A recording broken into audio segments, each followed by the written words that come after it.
to convince you that history has a direction, an arrow, that in some fundamental sense it's good, that the arrow points to something positive.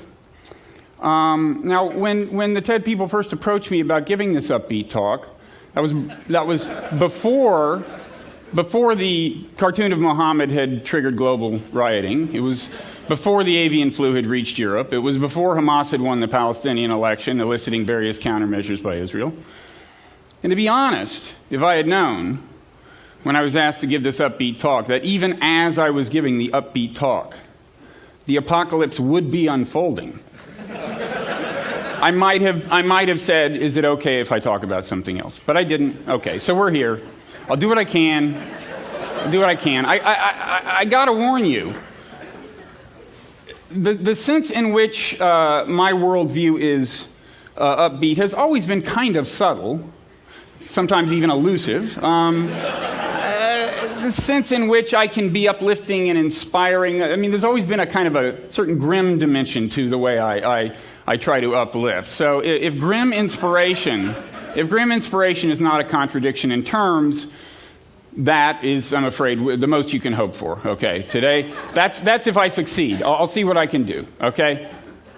Now, in one sense, the claim that history has a direction is not that controversial. If you're just talking about social structure, okay, clearly that's gotten more complex over the last 10,000 years, has reached higher and higher levels.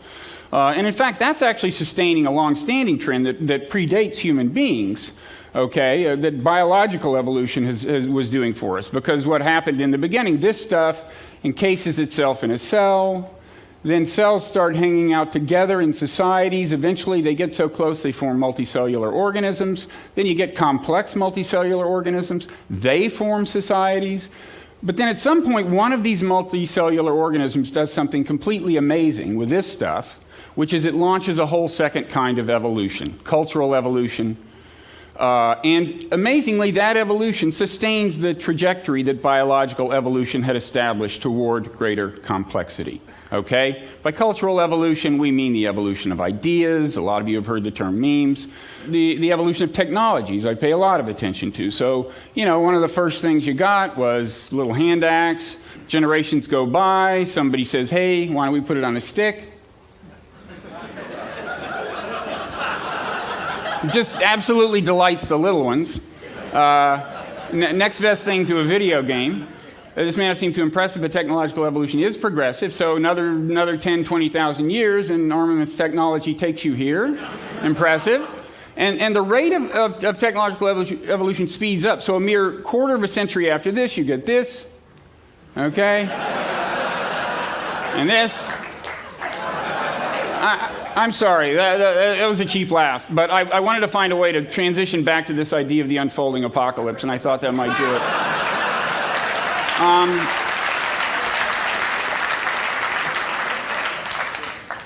Okay, so what threatens to happen with this unfolding apocalypse is the collapse of global social organization.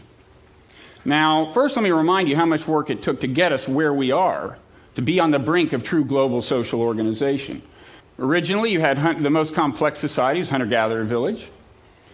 That's Stonehenge is the remnant of a chiefdom, which is what you get with the invention of agriculture, multi-village polity with centralized rule. With the invention of writing, you start getting cities. This is blurry. I kind of like that because it makes it look like a one-celled organism and reminds you how many levels organic organization has already moved through to get to this point. And then you get you get empires. I want to stress, social organization can transcend political bounds. This is the Silk Road connecting the Chinese Empire and the Roman Empire, okay? So you had social complexity spanning the whole continent, even if no polity did. Similarly, today you've got nation states. The point is, there's obviously collaboration and organization going on beyond national bounds. This is actually just a picture of the Earth at night, and I'm just putting it up because I think it's pretty. It does kind of convey the sense that this is an integrated system. Okay, now, I explain this growth of complexity by reference to something called non-zero sumness.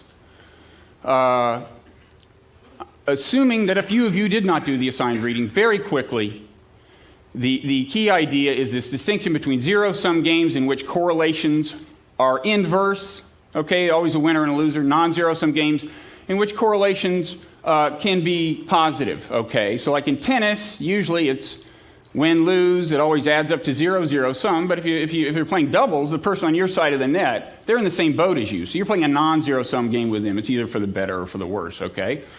A lot of forms of non-zero-sum behavior in the realm of economics and so on in everyday life.